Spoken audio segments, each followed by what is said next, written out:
நிறைய பேருக்கு ஒரு இன்ஸ்பிரேஷன்.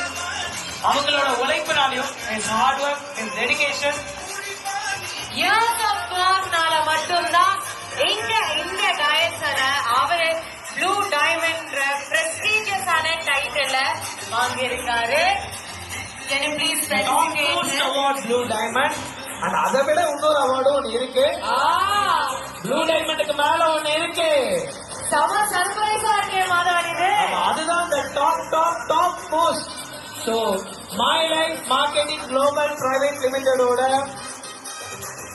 அந்த ஒரு டாப் அவார்ட் இப்ப நம்ம பார்க்க போறோம். பட் அதுக்கு முன்னாடி நம்மளோட ப்ளூ டைமண்ட் மிஸ்டர் எம் மோகனனுக்கு நல்ல பலத்த கைத்தட்டல் கொடுத்துடலாம் ப்ளீஸ்.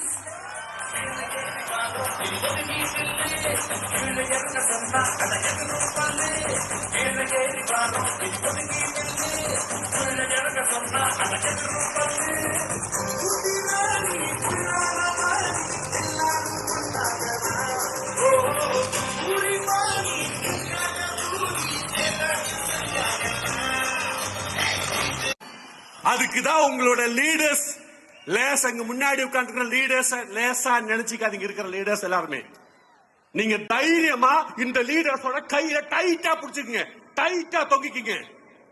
நீங்க பண்ண வேண்டியது நம்மளுடைய சிஎஸ்ஆர் சொன்ன மாதிரி நம்மளுடைய இலக்கு முக்கியம். அந்த இலக்கை நோக்கி வாழ்க்கையில அர்த்தத்தை நோக்கி ஜெயிக்கிறோங்கிற வழி இருக்கிற கூட்டம் தான் இங்க உட்கார்ந்து இருக்கிற கூட்டம்.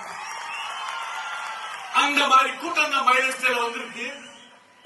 நான் சார்கிட்ட சொன்னேன், பேரு வச்சத சொன்னோம். சார் எதுக்கு நாளை நமதேங்கிற பேரு அர்த்தத்தோட தான் அந்த பேரு வச்சிருக்கேன்.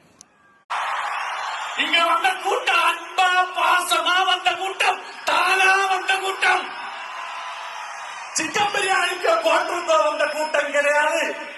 அப்படி வந்த கூட்டம்னா முதல் ஸ்பீச் 1/2 மணி நேரத்திலே அப்புறம் சேர்ந்துட்டு தான் பேசணும். தமிழ்நாட்டில் நிறைய மாநாடு பார்த்திருக்கேன். கடைசியா தூக்கிட்டு இருக்கும் போது இந்தியாவில் ஜனத்தொகை கூடிக்கிட்டே இருக்கு, வேலை இல்லாம போய்கிட்டே இருக்கு, ஜனத்தொகை கூடிக்கிட்டே இருக்கு. அனைத்து மக்களுக்கும் இனிமே இந்தியாவில் நிறைய லைஃப் ஸ்டைல் டிசீஸ் வருது. அத்தனை நபர்களையும் நோய் வராம காப்பாற்றுவதற்கு நம்ம கிட்ட பொருள் நம்ம கிட்ட மட்டும்தான் சிந்திடா. எல்லா இடத்திலும் வேலை விட்டு தூக்கும் போது நம்ம எல்லாருமே சொல்றோம் வாடா மாப்பிள்ள வேலை நம்ம சொல்லி நம்ம அனைவரை கொடுத்துட்டு இருக்கோம். இனிமே வர காலகட்டத்தில் இனிமே நாளைக்கு யாரு வேலை விட்டு தூக்குறாலும் within 6 months Tamil Nadu become a number 1 state in India. கேரண்டியா சொல்றேன். ஏன்னா சார் சொன்ன மாதிரி நாளை நமது பேர் வச்சது காரணம் என்னன்னா இனிமே வேலை வாய்ப்பு சுத்தமா இல்லைங்க. இருக்கிறவனுக்கு பூரா வேலையை விட்டு தூக்கிட்டு இருக்கான். அனைத்து துறையிலும் ஏஐ வந்துருச்சு, ஆர்டிபிஷியல் இன்டெலிஜென்ஸ் வந்துருச்சு, ஜெமினி வந்துருச்சு, அது வந்துருச்சு, இது வந்துச்சு, ரோபோட்டிக் வந்துருச்சு, டீச்சர்ஸ் இல்ல ரோபோட்டிக் டீச்சர்ஸ் வந்துருச்சு, டிரைவர் இல்லாத கார் வந்துருச்சு, டாக்டர்ஸ் ரோபோட்டிக் சர்ஜரி வந்துருச்சு. நமதே இந்த நாடும் நமதே தர்மம் உலகிலே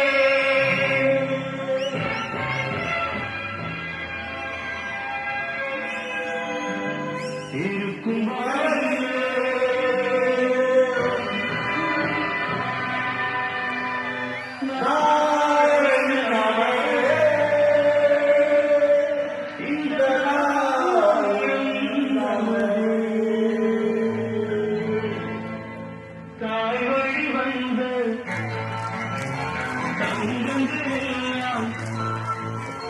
ஒரு வழி நின்று நேர் வழி செய்தால்